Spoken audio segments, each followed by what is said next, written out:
I'm going to do another rendition of Full Day of Eating off prep, since I did one on prep. I think the main difference is I get 120 more calories, and yeah, I have more variation. I usually just put my stuff on MyFitnessPal the night before, a few nights before, and then I just print it out. So during the day I can just check it off. Of course I can see it on my app, but I just don't like being on my phone all the time, especially when I'm working. So I just like having the sheet as a checklist. I already ate my breakfast, but I eat the same thing every day, and that actually didn't change so much during prep. So maybe I'll just film that tomorrow.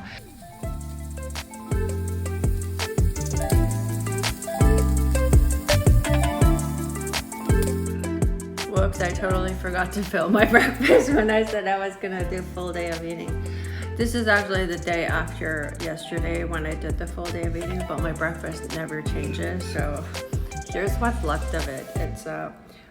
It's coleslaw mix, cooked, and then egg whites, 200 grams of egg whites.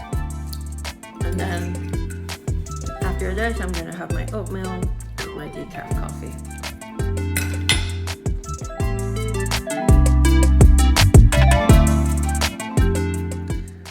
Oatmeal.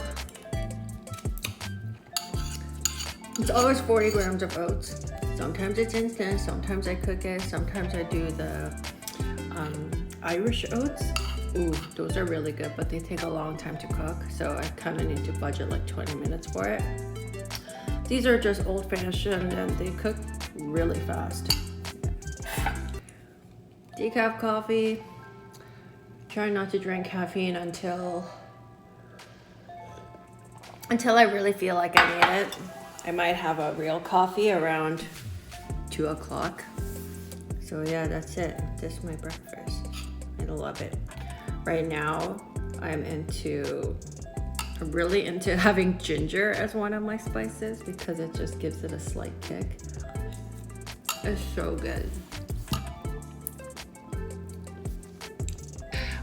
I'm almost on meal number 2. It's 11:16. Sometimes I just get behind on the meals, and when you have a lot of meetings and you get and you have to cram it in, it's actually not ideal because I don't like eating 2 meals in one sitting. So the timing gets off, but we'll see how today ends up. Chicken and sweet potato is a no-brainer go-to for me. I just always have it prepped in my fridge because it's easy, it works. It makes me full, it gives me energy, I can exercise probably around 30 to 40 minutes after, so it works. But the thing about sweet potatoes is I've tried almost every kind of sweet potato there is out there, and I found the best sweet potato ever.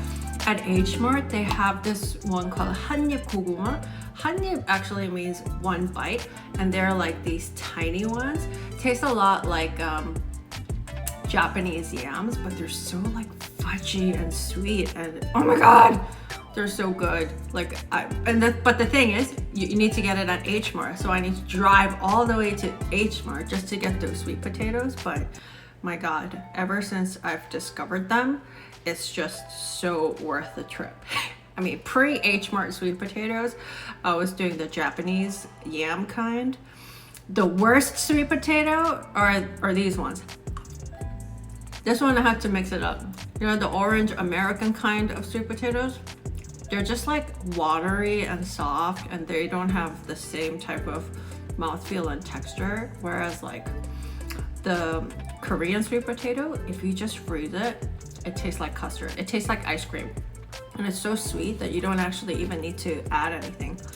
Sometimes I'll kind of just smash it up, put the Korean sweet potato in the freezer, and then I would get protein powder and water and mix it to make chocolate sauce, and then just eat it like ice cream.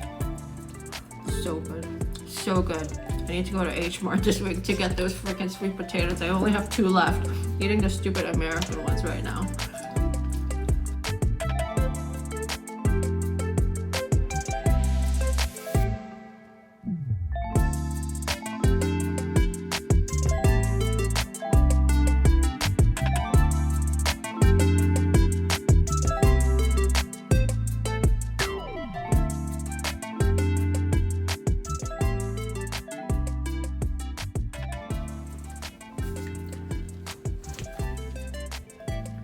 Look how big it got. This is insane. This is my favorite snack.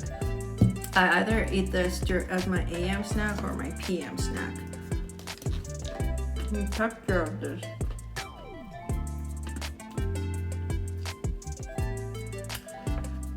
I just call this soft serve, even though it's clearly not soft serve. It's so good. It's cold, it's icy. It could be smoother, but when you add the protein powder and then you blend the crap out of it after you've made shaved ice, it just starts to aerate, right? Because, you know, think about what does an egg white do? It has protein, and that's why it's able to hold the structure of air bubbles. So the protein powder holds this shit together, and it blew up to twice the size. Oh my God. This is my favorite snack ever. I always have something sweet in the middle of the day to look forward to. So right now, it's about 2 p.m. This is always about the time where I feel like, oh shit, I've just had like 5 meetings in a row, and like now I just need something. I know this, so I just anticipate that I need a sweet treat. And I either do this or like pancakes or something as my sweet treat. It's gonna take me forever to eat, but this is good. I have an abnormal luxury of having about an hour and a half, or is it only an hour now, of focus time in the middle of the day on a Monday. Wow, this never happens. Oh my God, I'm so excited. I'm gonna eat my fluff and then just continue working. This is so good. This is my all-time favorite. Okay, another add-on is, this tastes like cold icy, right? So sometimes I take rice cakes and then I crumble it up and then I use it as my crunchy topping. And then it feels like you're eating frozen cereal. Oh yeah. And then when I add frozen fruits to this, it just like kind of, it coats the fruit. So it feels like you're eating cereal milk covered berries, for example. Anyway, this whole thing is 70 calories, by the way. This is fucking amazing. This is my favorite thing ever. The protein powder you use is important though. You have to use one that is a blend of whey and casein, because if you use just whey, it's not gonna have the same effect.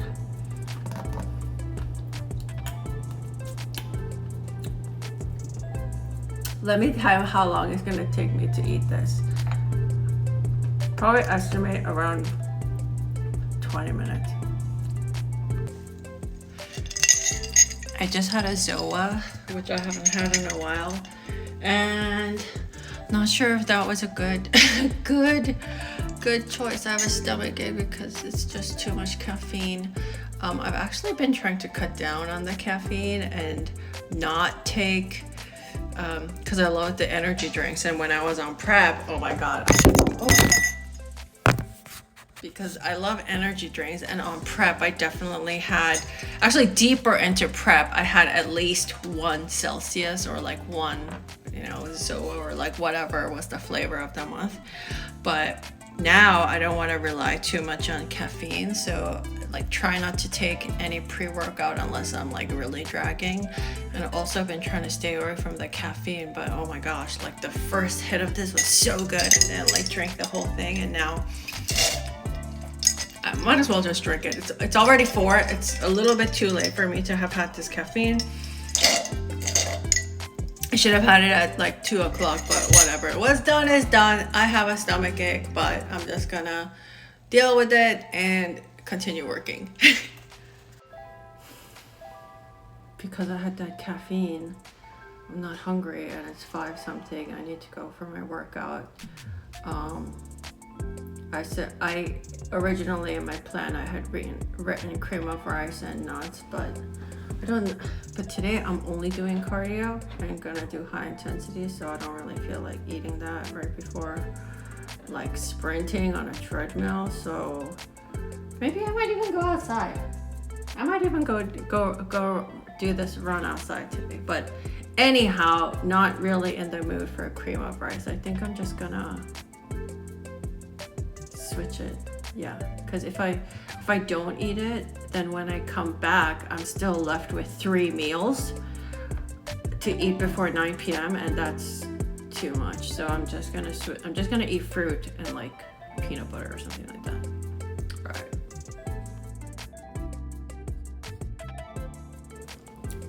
I really wish I could switch the ratio of peanut butter to apple and still have the same macros, but anyway, the tagine on apple with lemon juice is really good. Spicy and acidic, sweet. I'm so ready for my workout. This is my dinner. I haven't really cooked any of my meals. It's just chicken, rice, zucchini, and radish kimchi. I actually haven't been eating Korean food for a while, right? Because even though I like it, it's like super high in sodium. I remember like salt was a little bit of a huge issue to ramp it back up, but now I can have like a bit of pickles and it doesn't bother me so much. Took me a few months to get there though.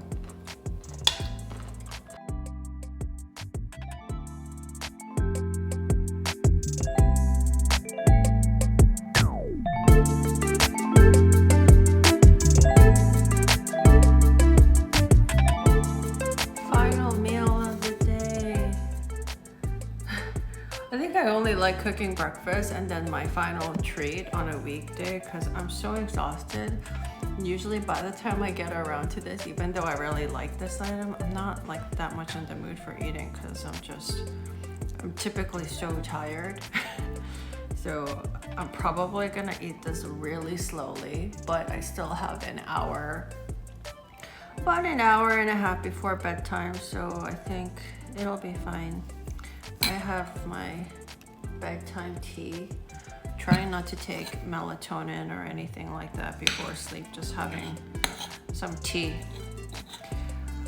Whew, yeah, oh my gosh, I'm gonna sleep like a baby today. Today was a no lifting day. I was just supposed to do yoga, which I did in the morning. I went to hot yoga at 6. Which has been nice. I kind of like adding that here and there randomly. And then I just did, well, I was only supposed to do 30 minutes of cardio, but I usually watch a show while I'm on the elliptical or treadmill, so I ended up being on there for 45. So I don't know, maybe I won't do cardio tomorrow. That's it. This is the final thing that I'm eating before bed. Super random, but every grocery store I've been to in the last couple of days, because I was doing my food shopping, is out of egg whites. Oh my God. I went to Whole Foods, no egg whites. I mean, typically I don't always buy it there, but sometimes I buy it, right?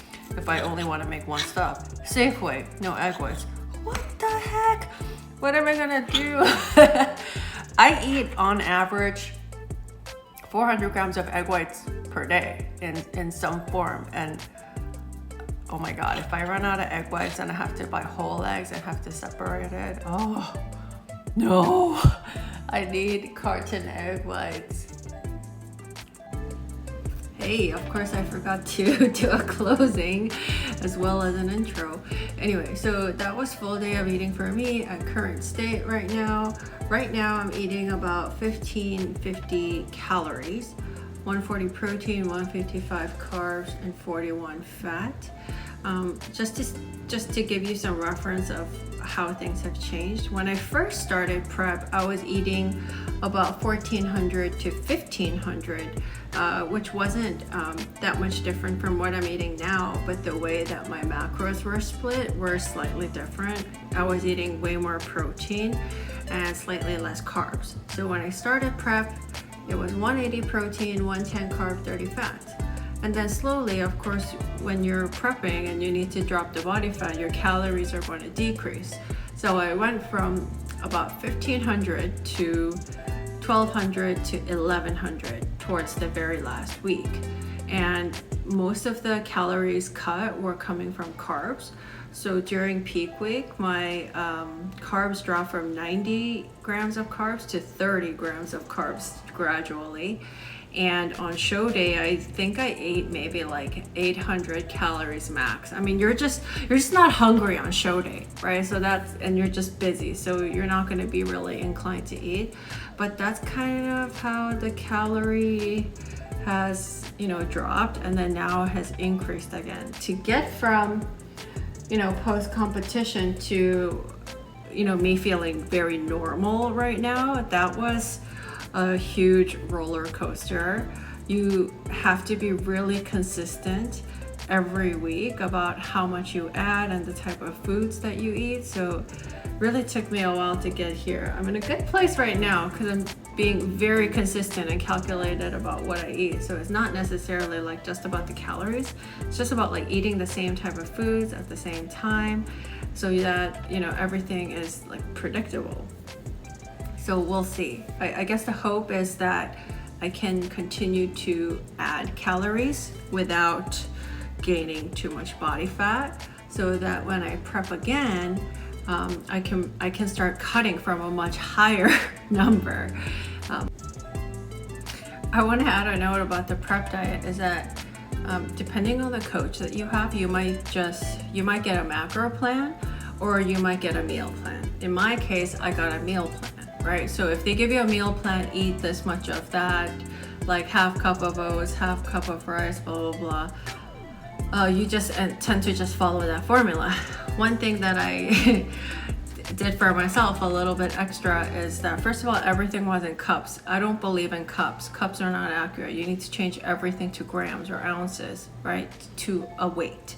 So I translated the meal plan that she gave me, everything into grams. And then I still input everything into MyFitnessPal, so I know week by week, day by day, exactly what the calories and the macros are, because it's not like I just wanted to follow some cookie cutter plan, right? And my diet changed about every 2 weeks, but I also wanted to know like what she was doing and like what her logic was.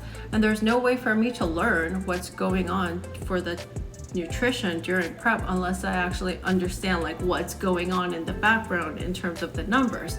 So all this data that you collect on yourself is going to be extremely valuable, mostly for you, but let's say you prep again with another coach, you can give them an indication of, hey, this is how I look and feel on these numbers, for example.